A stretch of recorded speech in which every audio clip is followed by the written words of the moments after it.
अ, पवन सिंह जी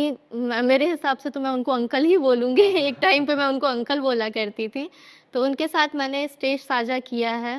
और उस टाइम उनका बहुत अच्छा गाना आया करता था, भजन वो गाया करते थे उस टाइम पे किया था मैंने और उसके बाद भी अभी हाल में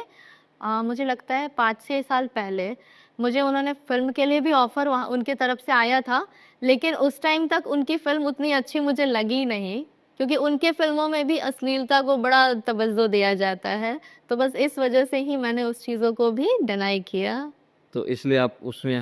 मतलब लेकिन आपको नहीं लगता कि इतने बड़े ऑफ़र को आपने छोड़ दिया जहाँ आज लोग पवन सिंह के साथ काम करने के लिए लड़कियाँ कुछ भी करने के लिए तैयार हैं। तो वैसे जगह पे आप इतनी बड़ी अपॉर्च्युनिटी को क्यों इस पे बात करनी चाहिए थी आपको कि हाँ भाई हम करना चाहेंगे लेकिन हमारी ये शर्तें हैं, ऐसी भी कोई बातचीत हुई? नहीं ऐसी कोई बातचीत नहीं हुई, मैंने डायरेक्ट बोला कि अगर इस तरीके का है तो मुझे नहीं करना है। मतलब स्टोरी वगैरह देख के समझ में हाँ, आया होगा कि स्टोरी की वजह